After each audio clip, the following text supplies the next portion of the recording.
Sunugan the Bridge, dito namin ginawa sa labas ng Ka Freddy's. Last battle ngayong gabi, kanina naganap yung mga voice box. Righteous One versus Pio. Medyo may kontrobersyang laban, medyo may drama. Nasubaybayan nyo sa internet, nasubaybayan nyo sa Facebook. Sa YouPorn, di ko alam kung lumabas to. Joke lang. Okay. Ka Freddy's, dito sa may Tomas Morato, lahat magingay nyo!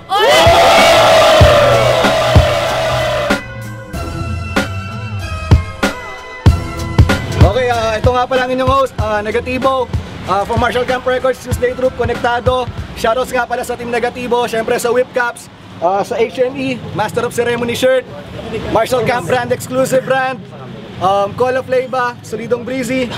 Sa kanan ko, from Viva Records, Tuesday Troop, mag-ingay para kay Pio Balbuena!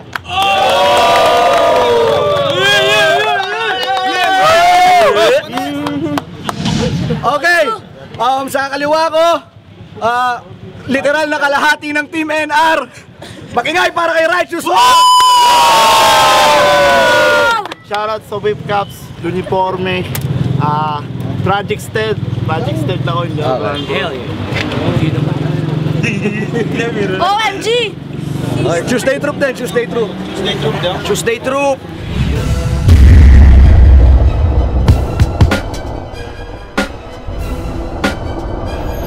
Unang 1 minute and 30 para kay Pio Balbuena. Go! Putang ina mo, pare ko pero mamahalin kita, Chong. Alam mo, wala akong pakialam, hindi kita pinagandaan, pero meron kang kailangan pakatandaan. Hindi mo kailangang magyabang. Putang ina na itong hayop na to, nakatikim ka lang ng konting kasikatan, kala mo kung sino ka na magyabang. Hindi ka naman mayaman pero sosyal ka kung mag-angas. Malas mo, nakatapat ka ng angas na merong tukang matalas. On the spot to pero wala akong pake. Yung mukha mo, nakangiti ka pa sa akin para kang puke. Ang baho ng hininga mo, yung ngipin mo ang dilaw-dilaw, tapos kala mo gangster kung mag-rap, meron pang pasigaw-sigaw. Ako si Pio, ito ang kauna-unahan kong laban. May bayag ako kaya kita rito pinuntahan. Wala akong pakialam sa nararamdaman mo. Pero ganito eksena, Chong. Tinanong ko si Righteous One isang beses, Tol, saan ba ako pwedeng magpa-load? Sabi niya, Tol, dyan lang walking distance. Tang ina mo walking distance? Eh hindi ka nga makawalk kahit isang distance? Putang inang pilay ito. Tumataas na naman yung kilay ko. Hindi ko alam kung ano pang pwede kong sabihin. Isa lang siguro, 2 salita lang. Putang ina mo. Wala akong pakialam, pare. Oh, ayan na. Naghahanap pa ng kakampi. Halata mong itong putapete. Humihingi ka lang ng pagsisisi. Pare, pasalamat kami, mga kaibigan ka pa sa likod mo. Pero alam mo na pinaplastic ka lang nila. Ha? Kasi sikat ka. Para habang tinutulak ka nila may magpapapicture sa'yo, kilala na rin sila. Pare, kailangan mong tanggapin ang katotohanan. Mahirap tanggapin yun. Boom! Time! Okay! Round 1 para kay Righteous One! Oh bro! Oh, tahimik, respeto. Round 1 para kay Righteous One! Go! Pero bago ako mag-umpisa, teka lang time ha. Gusto ko lang humingi ng dispensa sa'yo kung masyado ako maingay. Pero muna tayo, Tol. Putang ina mo, naniwala ka naman! Hoy! Ito lang tanong ko sa'yo. Ha? Matapang ka! May bayag ka! E tanong ko lang sa'yo, kanina pa kami naghihintay, bakit late ka? Late ka! Galing akong Bulacan. Huwag kang magdahilan, galing kang Bulacan. Walking distance, kaya-kaya ko naman sa'yo makipag-unahan. Kung mukha akong puke, ikaw naman mukha kang supot na titi. Kaya kitang patayin kahit hindi na ako manggalaite. I got freestyle rhyme for days. Parang riffs na strings ng gitara ni Purple Haze. Yo, ito yun. Pero piyok. Buti naman at nagkakitaan na rin tayong dalawa ng mata sa mata. Kamusta ka naman? Alam mo ba na may napakalaking mali sa yung mga pinaggagawa pati sa paraan? Alam ko, ayaw ko na sana umabot pa sa ganito. Pero wala kang karapatan na ang magalang na pangalan ko ay duraan. Kaya kahit labag, minabuti ko na kitaanan yung kahambugan sa isang sagupaan. Huwag mo ko yayabangan bagong pasok ka lamang sa paaralan. Matagal na kami dito. ikaw transfer ka lang. Pero hindi kami repeater.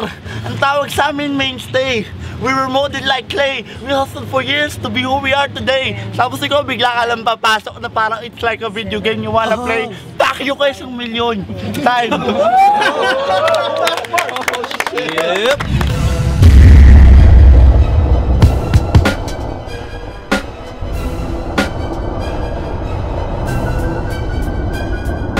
Chong, alam ko naman na kayang-kaya mo sa akin makipagpunahan. Pero hindi mo ko kayang akyatin pag sa hagdan ako dumaan. Nagugutom ako, parang gusto kong kumain. Ikaw yata yung niluto para sa akin at hinain. Kaso nga lang, nakakawalang gana. Kakainin lamang kita kapag tumunog na lahat ng kampana nga ba pinapapak kita sumasanib sa akin lahat ng espiritu. Wala akong pake kung masama man o mabuti to. Lalatagan kita ng banig na magsisilbing higaan at magsisindi ng kandila habang mga aso'y nagsisigawan. Lilipad ang kaluluwa mo, hihilahin ko pababa. Magtataka ka kung bakit ako ganito bumanat ng mga kataga. Nakabarangay, tibay ka pa na sombrero. Pero yung sapatos mo, walang bawo talaga, Chong. Hindi ko na matake. Ngayon, sinasabi mo na ikaw yung mainstay. Yun nga yung pinagtataka ko. Ang tagal mo na sa digmaan. Pero ngayon ka lang sumikat. Bakit? Di ba dahil sa battle? Tapos pinairal mo agad yung kayabangan. Chong, tatapatin kita. Sobrang laki na ng ulo mo. Pero mas marami pa rin yung burat ko. Tangina tol, hindi kita titigilan. Ako ay nanggigigil, hindi ako magpapapigil. Tangina ang baho ng hininga mo. Alam mo, para magka-purpose yung paa mo, tatanggalin ko yung laman, hihiwalay ko yung buto, tapos gagawin kong bulalo. Tangina ka, kakainin lang kita, papalubugin kita. Wala akong pakialam sa oras. Hindi ako nauubusan ng bara. Parang jeepney na ayaw pang pumara. Kasi dire-diretso lang ang pasada. Tangina mo, pilay ka. Fuck you. Oh, okay, dalang. Ito round 2, Righteous 1. Action. Oh, nagpi-freestyle ka, di ka nauubusan ng bara. Kilala mo ba laban mo ngayon? Ha? Freestyle king yung kaharap mo ngayon. Teritoryo ko to, lumayas ka sa kastilyo ko. Putang ina mo rin hanggang moon. Oh, kahit tumawag ka pa ng sandamakmak mo na kaalyado gamit ang text at Viber, hindi pa rin ako matatakot kahit magpasulit ka sa sandamakmak mo na ghostwriter. Kasi wala ka pa rin panama, parang pinagtabi mo lang yung flamethrower sa lighter. Ako halin mo sa cyber, ikaw nuknuk ka ng biter. Kakainin ko lang yung kaluluwa mo na parang ako si Ghost Rider habang tinatapakan ka ng isang batalyon na robot ni Shider. At tapasaga sa akin ito sa Maragas ng Victory Liner. Sinigatibo yung driver. Oo! Hindi talaga kita kayang akyatin sa hagdan. Pero hindi ba? Parang ironic yon kasi ikaw ang hindi umakyat sa hagdan. Isa kang K-pop flash actor na nagpupumilit umakyat. Kahit na pinipilit mo maging mabilis, Jackson, hindi ka mabilis. Hindi mo na kasi naalang-alang yung respetong binigay sa'yo ng mga taong nagkikita-kita tuwing Martes. Ano? Sige, magkita tayo sa round ng pangatlo. Chill. Time.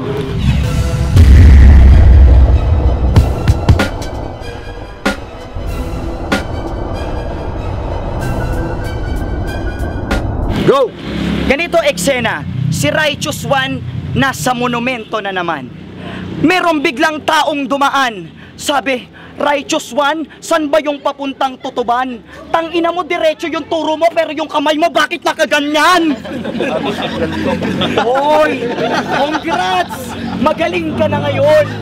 Ang lupit talaga ng tsumutsupa sa'yo, kaya kanyang pagaling. Nen, hindi ako nagkukulang sa panalangin at kailangan ko lang aminin kung paano kontrolin ang utak kong malawak. Pinapalipad ko kasi napapagod na sa pagtakbo. Pero yung bugso ng dibdib ko, hindi titigil to sa'yo. Huwag mong sasabihin pare, aaminin ko nag-artista ako dati. Pero hindi dahilan yon. Alam ko kung ano yung dinadaanan kong landas. Chong, ikaw, masyado kang malakas.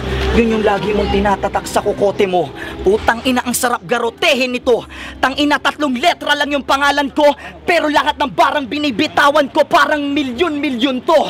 Tang ina mo, idadamay mo pa yung Tuesday troop? Bakit? Madalas ka bang nandun? Tangina mo, ang dami nga namin pinagsasasabi tungkol sa attitude mo. Kasi yung utak mo, pinupuno na ng saltek. Habang ako, Yung baril ko, aaminin ko paltek. Pero puputo ko sa ulo mo hanggang sa magdugo. Uulitin ko, 3 letra lang yung pangalan ko, pero kaya kitang pag-uwiin. Akyo, Kilay. Okay, last round para kay Righteous One. Alright, listen! Ang yabang mo, pero kahit hindi na ako nagsilat, kaya na kita ibaon. Oh, may tsumucho pa sa akin, kilala mo ba yon? Tangay na mo, nanay mo yun! Oo, pero ayaw kitang patulan kasi baklita ka na may HIV. So regalo ko sa'yo from yours truly, 3 letters ng pangalan mo from PIO goes to RIP. Oo, bad attitude, parang nagkabaliktaran na ata. Kaya kitang durugin, parang nuknukan ng bata. Kahit wala nang bakal, kaya kitang tapakan. Paltik ka, hindi ka tatama. Tatapakan lang kita kahit pilay ako parang warak na abrilata. Pio, bata ka pa! Hindi ka pa hinog! At tungkol sa Tuesday Troop, halos 5 taon na ako doon. Ikaw bagong sali ka lang. Kung hindi ka pa hinila ng recruiter, tapos tangin na real talk nung sumali to, hindi na ubos yung laman ng Tumblr week. Hindi ka malakas uminom. Uhuging bata ka. Kahit uminom pa tayo ng multi na rin, kasi mamaya tangin na ililibre pa kita. Kasi tinawag mo akong pilay, kaya fuck you ka. Kahit ibenta mo yung album mo ng 5 beses, walang bibili, tanga. Plop ka! Plop ka! Plop ka! Plop ka! Sarap ka! Time! Okay! Ka-Freddy Smart, tapos mo na to, magingay para sa laban na yun! Yes! Sorry ba? Boom, panes! And the results now. Hindi lang tayo nagayang Boom, panes! Pinaliwanag niya kung ano yung side niya, tapos kung ano naman yung hindi niya alam tungkol sa akin. Kasi sabi ko sa kanya, pinaninindigan ko yung #1 rule sa Filipino hip-hop na si Kuya Kiko pa mismo yung nagsabi sa amin lahat. At alam mo rin yan, Sir Green, you never say somebody's name on record unless you mean business. Kaya nung binanggit niya yung pangalan ko on a show, sabi ko, parang may problema ata sa akin to. Siyempre, hindi ko naman siya pwedeng hamunin ng Muay Thai, o kaya suntukan, o kaya pandrahan ka. Battle na lang. Ayun na yun, shoutouts pala sa mga Espino family, Balbuena family, okay na. Yes! Okay, yun nangyari, Pio, Balbuena versus Righteous One. Dalawang magkapatid sa Tuesday Troop na siguro kung nasundan nyo yung mga pangyayari sa internet, medyo nagkaroon sila ng misunderstanding, pero ang maganda, sinettle nila to sa marangal na paraan bilang mga battle MC, saka bilang MC na rin, artist. So sinettle nila to sa battle. Ang nanalo, ang boto, 5-0 para kay Righteous One.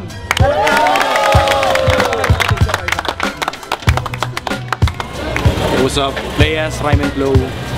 Unang round kay Righteous One ko binigay dahil mabigat talaga. Lamang sa delivery si Pio pero mas mabigat yung kay Righteous One. Round 2 kay Righteous One pa rin dahil talagang pag nagripat siya, talagang sapong-sapo, salon-salo. Round 3, ganun pa rin, Righteous One. Kaya boto ko kay Righteous One. Makikita niyo naman salamat. Yan, Ses, Rhyme and Flow.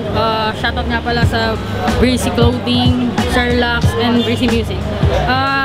Yung unang laban, medyo mabigat, kay Pio. And then yung nasagot nga ni Righteous One, masyado mabigat yung mga binibitawan ni Pio, pero mas nasasagot ni Righteous One, tas malalim pa yung mas nababanat niya kay Pio. Kaya boto ko kay Righteous One.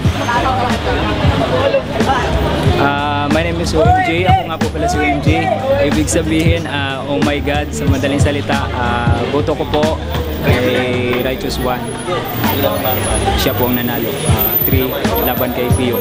0. Thoughts kay Rhyme State. Para sa akin, 1 and 3, Righteous One, 2 Pio. Leia Positivo uno, shoutout sa 13 Bad Girls, sa Team Negativo. Unang laban binibigay ko kay Pio, pero nung 2 tsaka 3 talagang dikit na dikit nila. Ang hirap talagang talagang magagaling talagang sagutan sila, pero yung 2, 3 tsaka kay Righteous One talaga. Yan.